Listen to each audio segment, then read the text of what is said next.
Let's face it, building habits can be really hard. We all live busy lives, and it just seems like there's just not enough time in the day to get everything done that you want to get done. That said, what if I told you that there are a series of small habits that you can add to your day that only take a couple of seconds up to a minute to complete, that have a compounding, amazing impact on your overall success and your life? Hi, my name is Steve Scott, and in this video we're going to talk about 17 good habits that take under a minute to complete. Okay, let me give you a quick backstory before we dive into the content. Now, the reason I have a fascination with small habits is pretty much due to something that happened to me in 2012. Now, 2012, I was dating my girlfriend who became my fiance, who is now my wife. Honestly, we were going through a lot of relationship challenges. We lived about 2 hours apart. So pretty much that meant that I would only see her on the weekends. And then by the time that one of us would drive up or she would drive down, it was just a lot of stress. And it got to the point where it was kind of, we either decide to move forward with the relationship or we break up.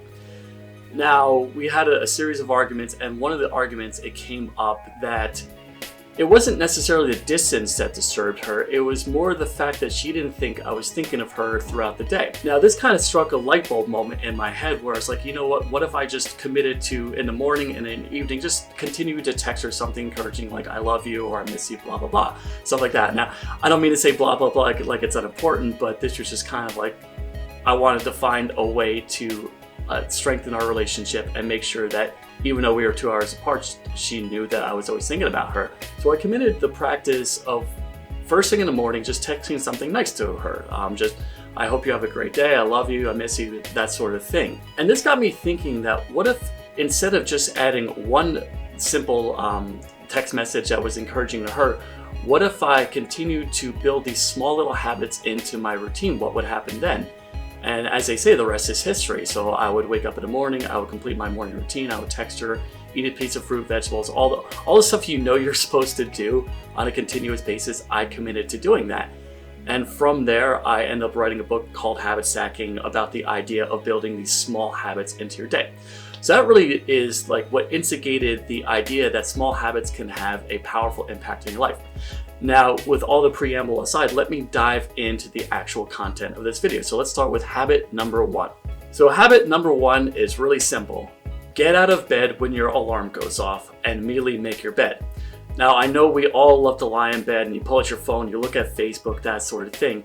However, if you want to add a lot of time to your day, the one simple habit you can do as soon as that alarm goes off, you get out of bed. Now, there are 2 rules that can help you solidify this as a permanent habit. The first rule is to not keep your phone by your bedside. In fact, I recommend plugging it in somewhere else in the house. In fact, I plug in my phone in downstairs and it takes me a good minute to walk downstairs. So if I really want to look at my phone, it requires a lot of effort to do so. Now, the second rule is immediately make it. And there's a very famous quote by an admiral where he talks about the power of making your bed. And it's basically the idea that if you start your day with something simple like that, you can continue to add positive habits into your life. And I strongly believe that it is a great thing to do for the beginning of your day. Number 2, practice gratitude.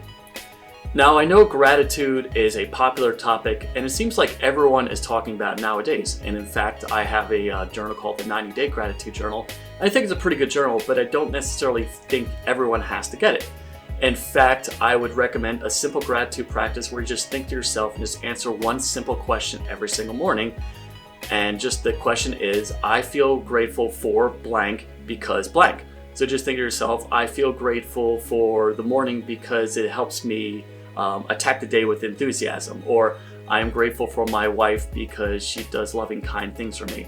I'm just kind of just thinking of things off the top of my head. My point is, every single morning, just think of one simple way to practice gratitude and answer that simple question, which will only take a few seconds to answer to yourself. So the number 3 habit is wear a step tracking device. Now, this is another one where you're like, duh, everyone knows how to wear a step tracking device, but it seems like a lot of people, and I actually see this on Fitbit frequently, where someone will go out and they'll buy a step tracking device and they'll wear it for a couple weeks and then they just get tired of it and they stop counting their steps. But I would recommend keeping it by your bedside, and as soon as you get up, you put it on. I have a watch, I forget the name of this particular Fitbit, but I will have a link to a couple of Fitbits that I recommend in the show notes. But the point being, is commit to, as soon as you get out of bed, to putting on your step tracking device.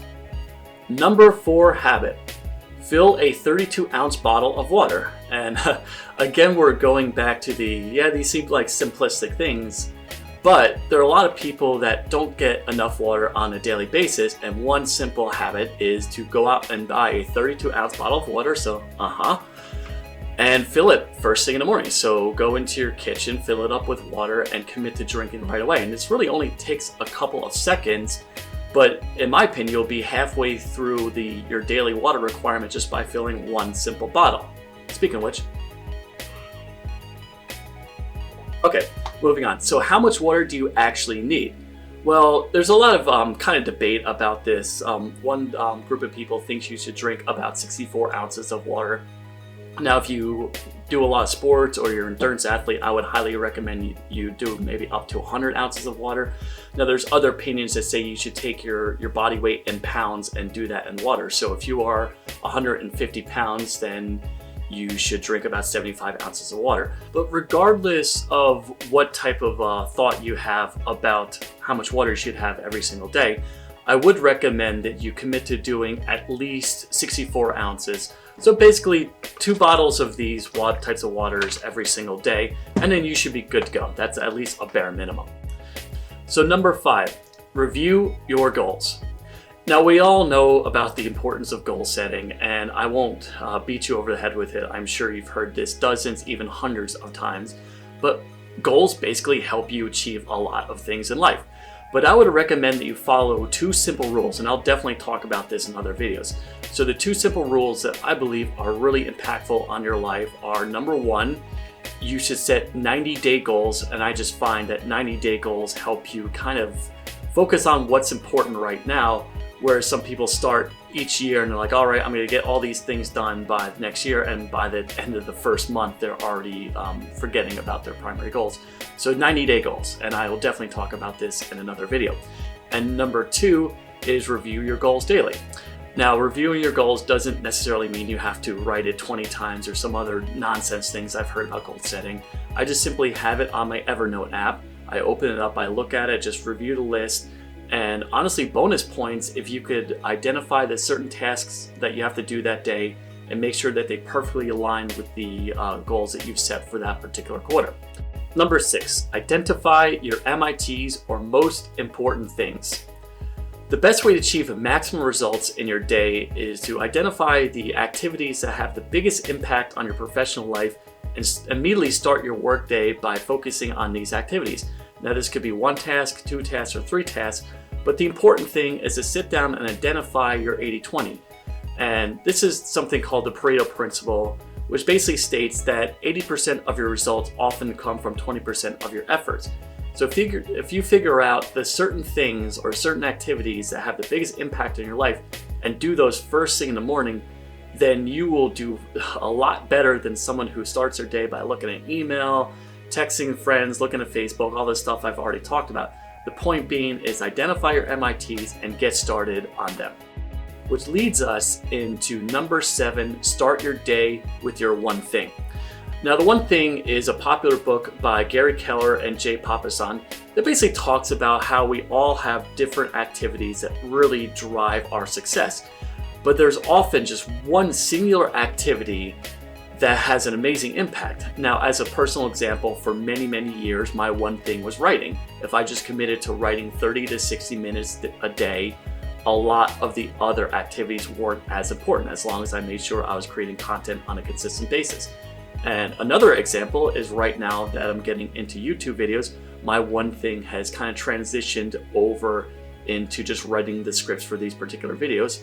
So my day starts by identifying my MITs, and I immediately start on what I consider to be the hardest task, which is writing the scripts and sometimes recording the videos. So that's what you should do every morning. Identify your one thing and get started on that. Number 8, track your personal KPIs. Now, KPIs is a business concept that talks about how a manager will know if a business is successful or not by the certain type of metrics. Now, I won't go really into KPIs in this particular video, but I think it can actually help you no matter what aspect of life you're trying to improve. So I would recommend, if you have a major goal, you want to track your performance in that goal every single day. So if you're trying to save money, then you want to track your spending. If you're trying to lose weight, then weigh yourself every morning. And actually, I do this as well. I use an app called Happy Scale, and I'll link to that in the show notes. If you're trying to become a writer, then write 30 minutes every day and track your word count. Or if you're a salesperson, then I would recommend tracking your particular sales calls. The point is, no matter what goal you have, you want to make sure that you're tracking it on a consistent basis. And honestly, if you look in the app store of your mobile phone, you can probably find some sort of good quality app that will help you track all these, all your success with this one particular habit or goal. Number 9, check the weather. Okay, I will admit this one probably seems pretty silly, and you might even be thinking, why am I even watching this video if this guy's talking about check the weather as a habit? Well, let me tell you why. A lot of people have grand plans about exercising, so they'll say to themselves, okay, I'm going to exercise as soon as I'm out of work. But then they look out the window, it's raining, or it's too hot, it's snowing, blah, blah, blah. The point being is they didn't take the 1 second to look at their weather app to see what is predicted for the day. So if they knew ahead of time, they could make an alternative plan in case it's inclement weather. They could pack to go to the gym, or they could go, if you really need some form of exercise, they could just go to the mall, that sort of thing. Or even if they knew it was raining outside, dare I say, you could put on the jacket, some gloves, and a hat and actually go out inside the rain. And as one of my kind of personal favorite quotes is, there's no such thing as bad weather, only bad clothing choices. So the point being is, if you open up your app and look at the weather in the morning, you'll know ahead of time what the day will bring you, so you could pack accordingly. Number 10, stow your phone in a distant location. Here I am rocking my iPhone 5, and I wanted to tell you that your phone could be the best source of personal productivity. There are amazing apps, and there's lots of tools that can help you get a lot of things done in your life and also help your personal life. But this can also be the biggest source, the number one source of distraction and often anxiety in your life. Now, I'm not going to go into the rabbit hole of describing how a phone can be really bad for you. I will definitely save that for another video. But I wanted to talk about a book called The Happiness Advantage by Shawn Achor. And he really made an excellent point when he talks about something called activation energy. His point is, you can build positive habits in your life by having them available, by having the tool for that particular habit be 20 seconds or less within your reach. So if you're trying to pick up and play the guitar, you should have your guitar right next to you, so the resistance of playing the guitar can be easy as just you picking up and plucking away. And as a personal example, I felt that there was a lot of resistance for me to start making YouTube videos, so I now have a setup where it takes me literally half a minute to get everything going to record these videos. Now, the reverse is also true when it comes to activation energy. If you are finding yourself constantly on your phone and it becomes a really big distraction for your life, then I would highly recommend frequently plugging your phone away from you, where it takes a couple of minutes to go grab the phone to look at something. Now, I know I talked about this in the earlier part of this video where it's about getting out of bed in the morning. I would highly recommend that you plug your phone in away from you at night and use this wonderful invention called the alarm clock. It's a simple device. You can go on Amazon and buy some. My point being is, you should frequently stow your phone away from yourself so you have kind of the mental bandwidth to actually focus on what's truly important to you. Number 11, plan your punctuality. All right, I will admit this is one of my bigger pet peeves, is when people aren't on time. Like a couple minutes here and there, that's okay. But when I deal with people who are frequently late, it just drives me up and down the wall. And I guess that's kind of my military background, where I was in the Air Force for a few years. And we learned a simple phrase that is, early is on time is late, and late is inexcusable. And it just drives me nuts that people can't do this.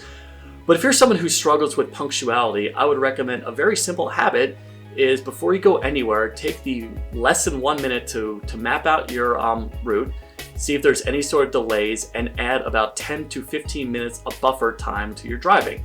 And you'll find that like 9 times out of 10, you'll be right on time or a little bit early.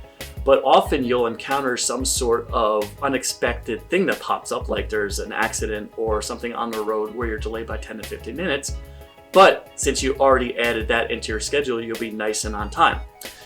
Now, I know what you're probably saying is, well, what do I do with my time if I show up early? That's madness. Why would I show up to work 10 to 15 minutes early? Well, what I would recommend is that you bring a book with you and have something that can add value to your life with you. Which leads us to the next habit. Number 12, bring a book with you everywhere you go. Now, we've already talked about how your phone can be the biggest source of personal productivity, but it can also be a major source of distraction.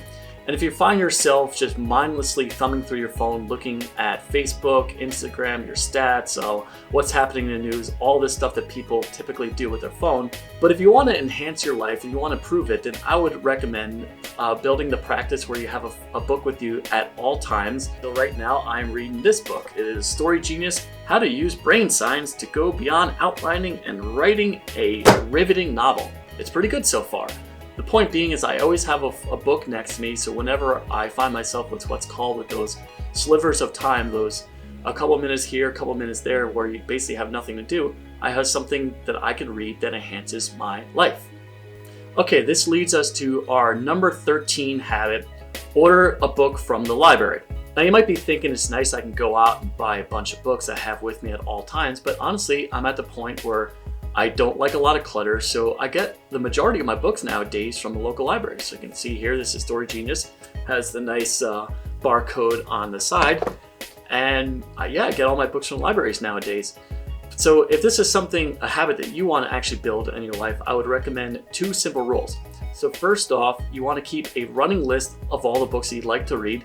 So you could put this in your journal, you can put this in Evernote, or if you have the Amazon, Alexa, Echo, whatever the heck it's called, you can add that book idea to that device. So computer, add Fear and Loathing in Las Vegas to my reading list. I have added Fear and Loathing in Las Vegas to your reading list. There you go.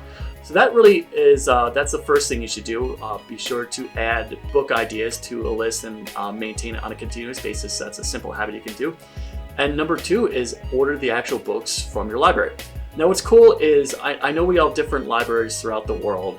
I know that in my local library, I'm pretty sure this is throughout the United States. I can't say it's every place in the United States, but in most places, there's something called the intra-library system. So you can order a book, and most of the time you can do this online, sign in, log into to your account online, and they'll order the book for you, and it takes usually a couple weeks. Sometimes it takes a couple of days, but then you have a book that's ready to go. And I like I said, I do this all the time, so I have a continuous pretty much pile of stuff I can read on a regular basis. Number 14, write down your great ideas.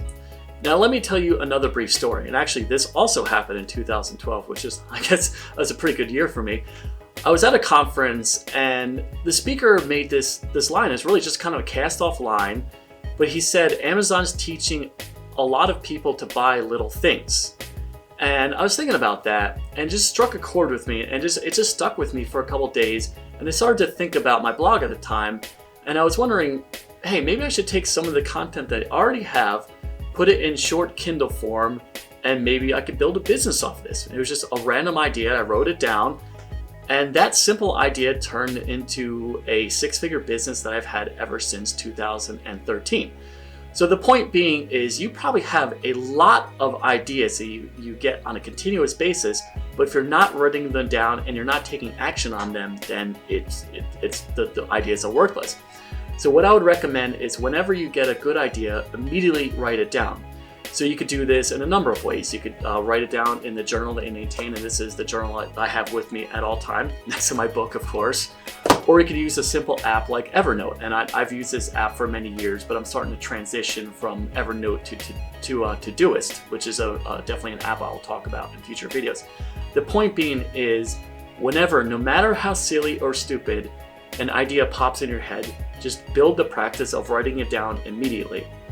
Number 15. Text an encouraging message. Now, at the beginning of this video, I talked about my struggles with building a relationship with my girlfriend, who is now my wife. And the one thing that really helped was texting her an encouraging message on a continuous basis. But I would recommend for all the people in your life that you want to stay in touch with, just start to build a practice of one person per day. Just text something to them. It doesn't even have to be something encouraging. It could just be something to stay in touch. Now, I have a lot of guy friends, and guy friends, we tend to be, for a lack of better expression, just jerks to each other. So often I'll just text something to break their balls. Congratulations on the Jets picking up Le'Veon Bell. Don't worry, the Jets will still suck this year. Ha ha ha.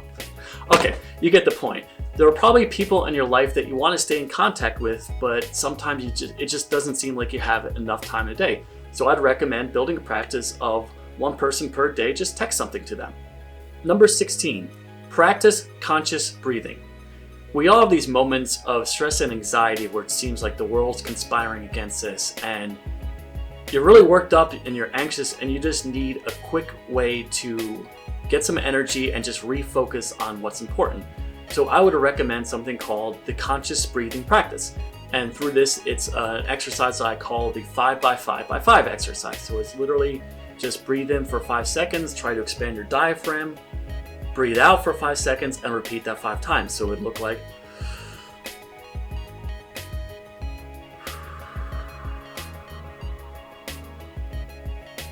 and just repeat that for 5 times.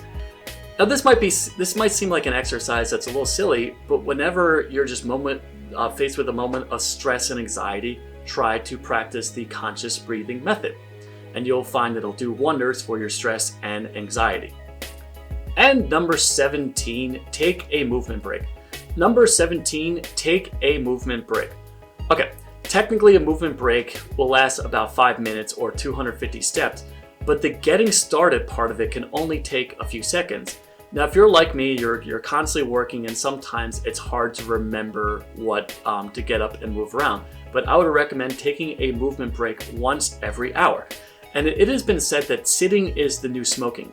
Now, I'm not too sure of the validity of that statement, but I do know that it is a good way to break up your day is every hour or so, get up, walk around for 250 steps, and sit back down. And if you have a step tracking device, this is pretty easy to do, where you track your steps. Now, if you do this in a 10-hour day or about 10 hours during your work day, that's about 2,500 steps, which is about 1/4 of your daily movement. So I would highly recommend taking a movement break every single hour. So there you have it.